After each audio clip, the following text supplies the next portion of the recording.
Olá, caros leitores! Estou aqui com Lev Tolstói, o escritor que será contemplado hoje, que ao lado de Anton Chekhov e Dostoiévski, os três formam a poderosa tríade do realismo russo. E este canal também tem vídeo de Anton Chekhov e Dostoiévski. Então vai lá, confere dados biográficos, obras desses autores também, desses grandes escritores. Mas hoje aqui o assunto é Tolstói. E a obra hoje da nossa conversa é Anna Karenina, ou Anna Karenina, ou Anna Karenina. São três formas aí de pronunciar. Tolstói nasceu em 1928, morreu em 1910, e ele traz todo o pano de fundo da época em que ele viveu, sociedade do século XIX. Várias temáticas são tratadas ali, são reveladas através das personagens, das suas discussões, as suas reflexões, opiniões, argumentos que vão levantando nas conversas ali, nos jantares, nos eventos. Então chega até nós questões do campo, o trabalho dos mujiks, os servos, os funcionários que trabalham nas grandes propriedades dos senhores de terra. Temos questões transcendentais, espirituais, filosóficas, questões de guerra. Alguns soldados russos são mandados para o enfrentamento com os turcos, a guerra ali na Sérvia, o cenário agrário, agricultura, a inserção, a introdução do capitalismo na sociedade russa, as linhas férreas ali instauradas, muitas mudanças acontecendo, e todas essas nuances se apresentam pela fala dos personagens. Então nós temos aí um bônus, um ganho enorme como leitores, porque além de mergulhar, de passear por uma história tão maravilhosa, nós também somos agraciados por toda a informação de contexto sócio-histórico que repousam nos acontecimentos da narrativa. Sendo assim, a nossa conversa hoje vai ser de alto nível. Vamos lá!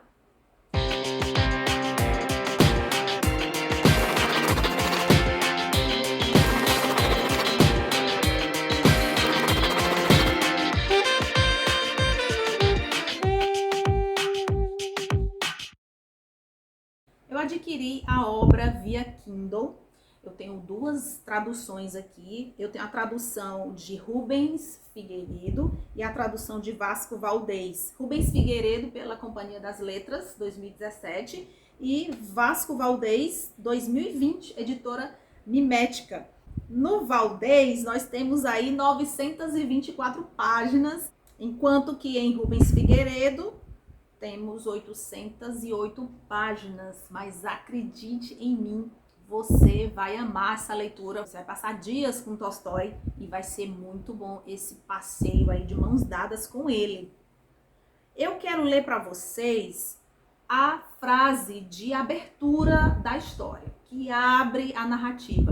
Eu vou ler a frase tanto nas palavras de Rubens Figueiredo como nas palavras de Vasco Valdez.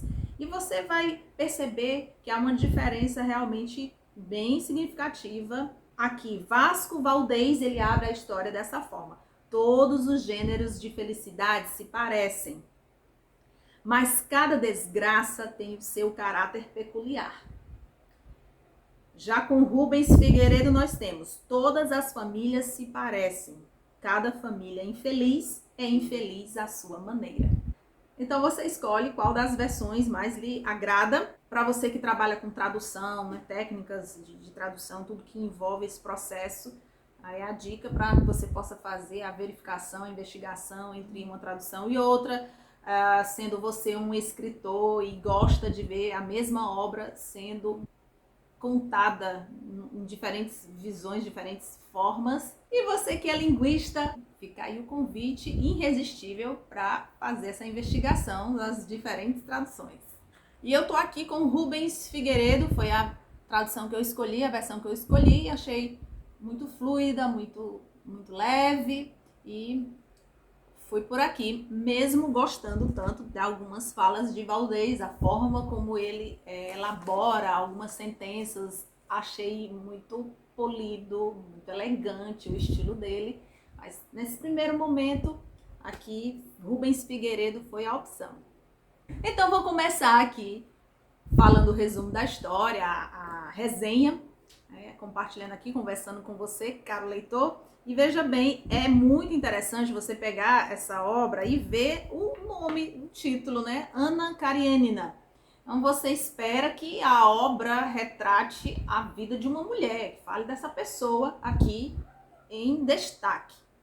É a personagem que vai realmente ter relevo na história. Mas, quando começamos a passear pelos capítulos, pelas partes, 8 partes do livro, nós nos encontramos com personagens outros que nos encantam. E Lievin, com certeza, é o meu favorito. Eu não encontro ninguém, eu não encontrei ainda ninguém para falar que não gosta de Lievin, porque ele é um personagem que é um primor, ele é tão bem constituído, a gente se identifica com ele, se afeiçoa à pessoa de Lievin. Lievin é um homem do campo, é um homem de princípios, ele é muito consciente daquilo que ele tem que fazer, daquilo que ele pensa, um homem muito consciente do caminho que ele quer seguir. É um homem forte, bem afeiçoado, um homem do campo, que resolve as demandas, né, das propriedades. Ele é um aristocrata também, um senhor de terras. E ele vem com um plus. E é um personagem que nos encanta por toda a constituição que ele tem, dos seus princípios, da sua forma de falar, da sua forma de pensar. Ele é muito autêntico, é muito educado, é um intelectual, um homem que lê, está inclusive escrevendo um livro, né? Na história isso fica claro, ele está escrevendo um livro sobre a agricultura, sobre a relação com os trabalhadores da terra, e ele é essa pessoa bem educada, uma pessoa que debate ideias, participa de muitas discussões, mas é um homem também muito autêntico, fala às vezes o que ninguém está esperando que ele fale. Quando o Oblonsky, né, vem conversar com ele sobre traição, que isso aí faz parte, meio que é como se Oblonsky visse aquilo com naturalidade, mas para Lievin, de forma alguma. Mas é porque, olha, você tá farto, você tá bem alimentado, você comeu uma refeição maravilhosa, e você passa ali perto de uma padaria e vem um cheiro tão bom de croissant. Aí você quer comer aquele croissant. E aí, mais pra frente, eles conversando, ele falando do conflito dele com a esposa, né, Oblonsky e Dolly. Dolly descobre a traição do marido. E Lievin fala pra ele, é só não comer croissant. E assim Lievin segue na narrativa, surpreendendo e encantando. Ele é muito apaixonante pela forma como ele fala, as coisas que ele fala, mesmo em tempo e em fora de tempo, mesmo sendo conveniente ou não, ele é muito ele é muito autêntico.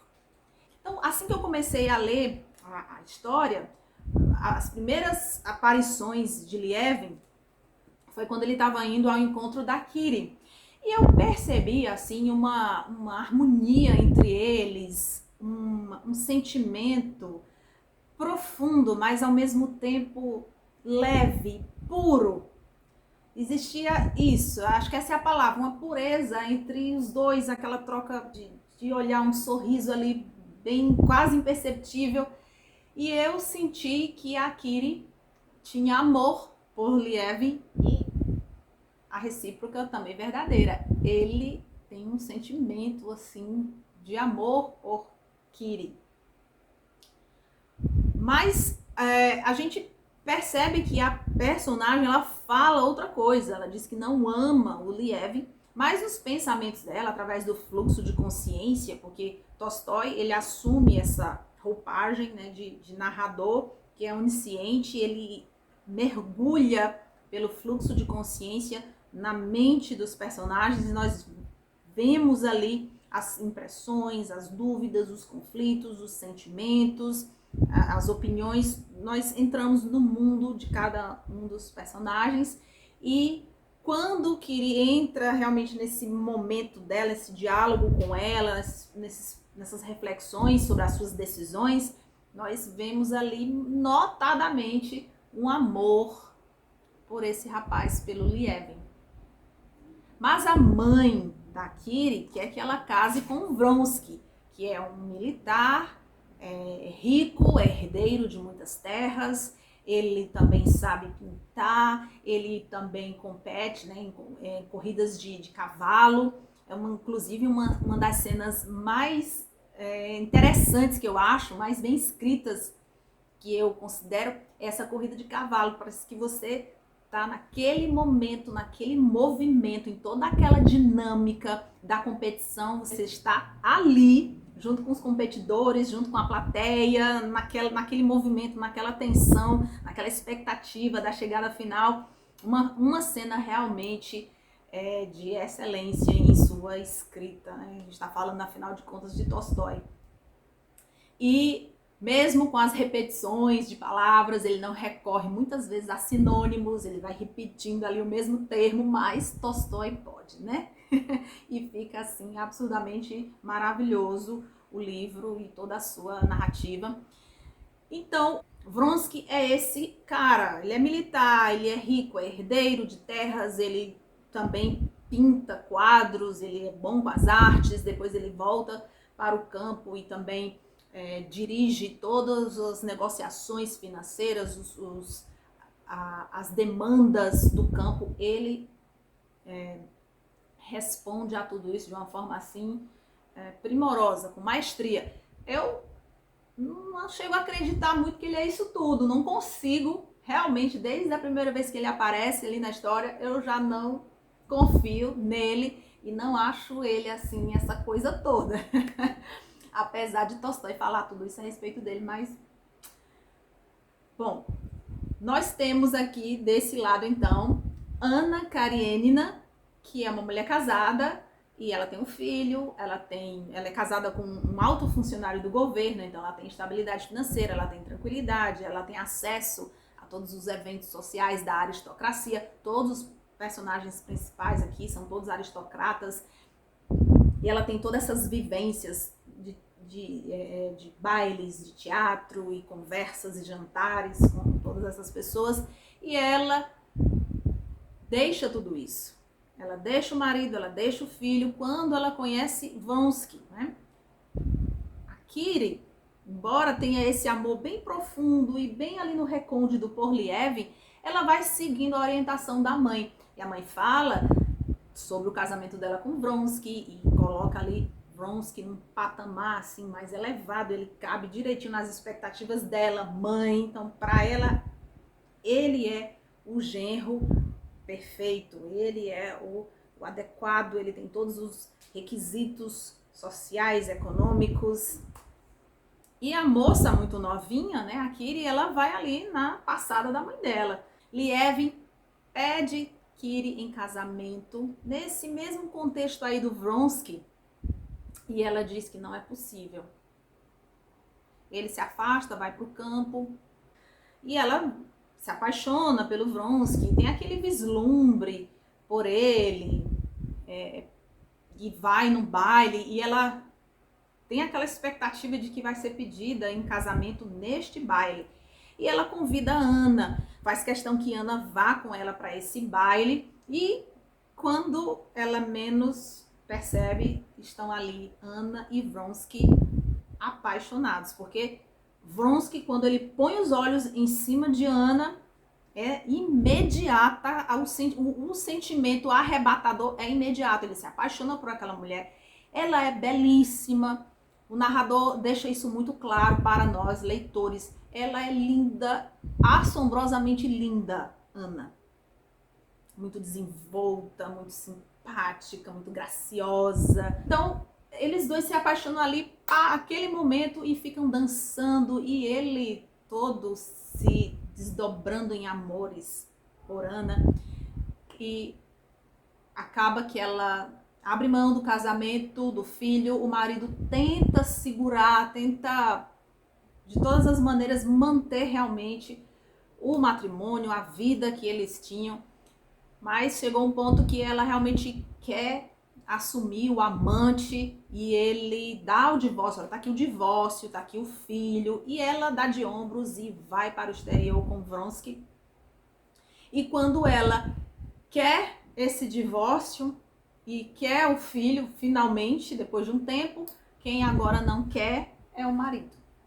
Então, a partir daí, vem uma angústia, vem uma série de inquietações e conflitos que vão refletir na vida dela com Vronsky. Eles têm uma filhinha, mas a infelicidade, o peso da infelicidade realmente é muito maior, é aterrador e vai interferir ferozmente na relação entre os dois. Ela começa a desconfiar dele, ela acha que o Vronsky não a ama mais, ele tá olhando para outras mulheres, ele vai abandoná-la por outra mulher, logo, e ela começa a ficar assim no estado de loucura.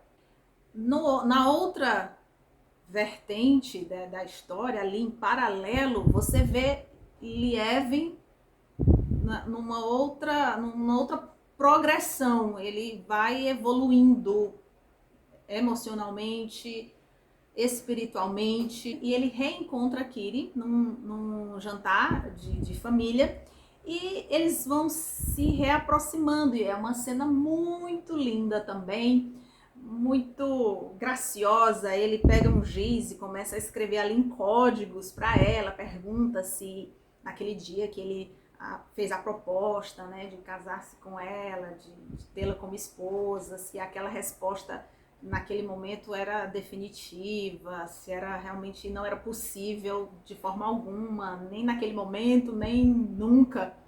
E ela realmente começa a abrir seu coração, começa a mostrar para ele o amor que ela tem, os dois vão escrevendo em códigos, e ele pede ela ali em casamento, e os dois realmente se casam, e toda a cena do casamento, a cerimônia, tudo muito detalhado, né? Tolstói é assim, ele vai detalhando tudo mesmo, e os dois vão para o campo e vão construir a vida juntos. Ela tem um bebê, e a cena do parto também, eu acho assim fantástica mesmo. Você precisa ler esta obra. E eles têm esse bebê e vão gerindo toda a dinâmica, a rotina daquele lar, né, no campo.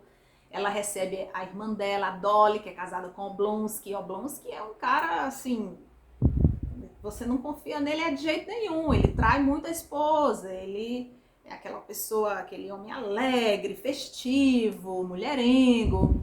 Então a Kitty recebe a irmã no campo, recebe os filhos dela, tem muita fartura, tem muita alegria. Muitas leituras nos deixam claro que Lievin e Kitty, essa família, é, na verdade, a inspiração de Tolstói é nele mesmo, nele e na esposa. O Lievin é um alter ego de Tolstói. No caso de Ana, ele conheceu, tinha um amigo de caça, um amigo que ele gostava de sair para caçar, e esse amigo tinha uma amante. E essa amante era Ana. E também para compor essa personagem, ele conheceu a filha de um ministro de finanças, uma menina muito linda, difícil colocar em palavras a descrição exata da beleza daquela moça, e ele pegou essa moça formosa, essa mulher com esses traços tão perfeitos, e uniu a essa amante do amigo dele e compôs Ana. Então, o final da Ana, amante do amigo dele, é exatamente o final da Ana da história. Eu vou falar mais lá pro final, tá bom? Se você não quiser spoiler, você tenta desligar antes. Mas olha, mesmo com spoiler, você não pode passar por esta terra sem ler os clássicos da literatura universal. Não pode. Essa obra é maravilhosa. E mesmo que eu te diga o que acontece no final, toda a trajetória até o desfecho é incrivelmente deleitosa para nós leitores, muito rica literariamente falando, linguisticamente falando, todo um pano de fundo russo, social, histórico. Então, acontecendo ali, servindo ali de cenário para uma narrativa que quebra tantas nossas expectativas, que surpreende tantas vezes, todas essas dezenas de páginas. Outra cena também muito maravilhosa, cirurgicamente escrita, assim, com minúcia, é a caçada que ele faz. Então percebam que Tolstói pega ali todas as vivências dele, se apropria daquelas vivências, as pessoas ali do convívio dele, ele põe tudo isso nas suas obras. E ele caçava, tinha um amigo, né, companheiro de caça. E na história, Ana Karenina tem esse momento da caça. Muitas vezes eles saem para caçar. E assim, é muito bem escrito, é uma pintura. São palavras em forma de pintura, é um quadro. E você está dentro desse quadro, você está ali na caça com Lievin. Você vai ler. Eu vou deixar os links aqui e você vai ler esta obra e vai concordar comigo, vai me dizer como foi surpreendente a sua experiência com Tolstói. Finalmente, nas últimas páginas do livro, eu achando que já tinha visto tudo, eu achando que já tinha me fartado, que já tinha pegado todos os meus tesouros ali com Tolstói, e no final, nas últimas páginas, gente, que cena maravilhosa. Que cena maravilhosa. Lievin tinha as pendências dele, da alma, ele tinha os conflitos interiores dele. Aqui todos os personagens são assim, são ambíguos, têm os seus conflitos, os seus devaneios, as suas dúvidas, suas impressões. Nós mergulhamos aí via fluxo de consciência na personalidade de cada um deles. E Lievin, apesar das imperfeições do ser humano, ele e Kirin eram muito felizes. Nós temos aqui nesse lado Vronsky e Anna numa infelicidade assim crescente, né? Eles vão afundando naquela infelicidade, naquela destruição. E nesse outro lado da história nós temos Lievin e Kirin numa ascendência de felicidade, de consolidação do amor, da família. Tudo que ele sonhava era ter uma família, ter uma esposa, ter filhos. Isso vai, olha só, evoluindo na história, isso vai ganhando uma força, isso vai abrilhantando a narrativa. É um amor doce, é um amor não forçado, é um amor puro. E Lievin, essa família de um lado, essa de outro, Lievin e Anna, eles se encontram uma única vez em todas essas 808 páginas. E as duas histórias vão aqui em paralelo e há uma ponte entre elas, mas uma ponte invisível. Você sente que as histórias se tocam, mas ao mesmo tempo elas são tão opostas. E fechando, voltando aqui, que eu estava falando para vocês, o fechamento dessa história é maravilhoso, porque Lievin tinha esses conflitos existencialistas, ele dizia que não tinha fé, era um homem ateu, e isso era latente no coração dele, isso era algo inacabado, algo que incomodava, e ele precisava resolver essas questões. Porque eu nasci, porque eu estou aqui, para onde eu vou, qual é o propósito de tudo isso. Então, todos esses questionamentos se revolviam em sua alma e ele precisava resolver. Era questão de vida ou morte. Então, numa conversa assim simples, uma conversa rápida com o Mungique, ele despertou para a divindade. Ele reconheceu Deus. Ele disse que reconheceu aquilo que já estava lá. Aquela verdade revelada a todos os homens, ele encontrou. E quando nós entendemos que é Tolstói que está falando sobre isso, é absurdamente poético. É impressionante as palavras que são usadas para nos contar a respeito desse sentimento transcendental, esse sentimento de uma felicidade divina que invade o coração de Lievin. Aí você entende por que você tem que ler um clássico da literatura universal. Eu vou ler alguns trechos para você, para ficar claro um pouco o que eu quero dizer aqui com as minhas palavras elogiosas. Será que isto é a fé? Pensou com receio de acreditar na sua felicidade. Meu Deus, obrigado. Murmurou, engolindo os soluços que subiam na garganta e enxugando com as mãos as lágrimas que enchiam seus olhos. Sim, a única manifestação evidente e incontestável da divindade são as leis do bem, que vieram ao mundo por meio de uma revelação, leis que eu sinto em mim e em cujo reconhecimento eu, querendo ou não, mais do que unir-me, sou unido às demais pessoas numa comunidade de crentes que é chamada de igreja. A mim, pessoalmente, ao meu coração, foi revelado um saber incontestável, inconcebível mediante a razão, e continuo querendo obstinadamente exprimir tal saber por meio da razão e das palavras. Continuarei a não entender por meio da razão, porque eu oro e orarei.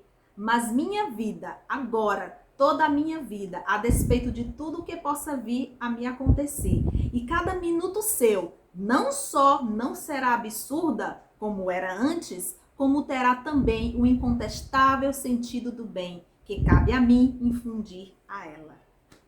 Isso é lindo demais, é belo demais, eu me emociono. Eu nem acreditei que naquelas últimas páginas ia me deparar com isso.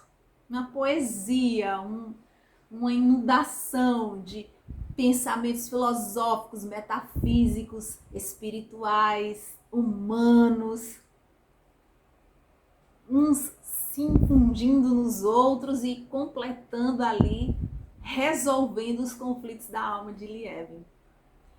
Você vai ler, eu tenho certeza que você vai ler, porque estas últimas páginas do livro são a recompensa por você ter chegado até ali, ter passado por toda a narrativa, e você ainda tem esse prêmio de ler poesia, conflitos que são tão nossos, né? Questões, pendências tão comuns a todos os seres humanos. Por isso que essa literatura ela é universal, porque ela ultrapassa os tempos, as geografias, as sociedades e chega aqui nessa sociedade contemporânea com tanta relevância e com tanto significado. Bom, e o desfecho? Como é que termina a história? Diana, até para escrever o final ali da história de Ana, Tolstói, ele nos arrebata. De fato, um desfecho assim que impacta a gente. Então, caros leitores, eu termino assim esse vídeo muito feliz, muito empolgada, querendo falar ainda muito mais, querendo poder conversar muito mais. E eu vou deixar aqui na descrição do vídeo os dois links, tanto para aquisição do exemplar na tradução de Vasco Valdez, como na tradução de Rubens Figueiredo. Você pode adquirir os dois.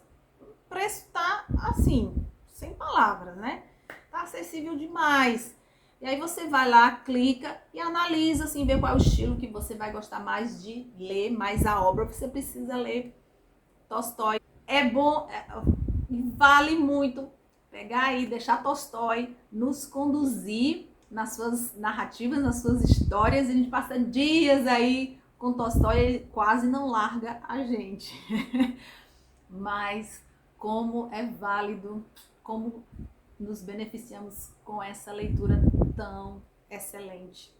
E eu fico por aqui, caros leitores, porque você sabe que neste canal, cada clássico universal é uma história. Tchau, tchau, até o próximo vídeo.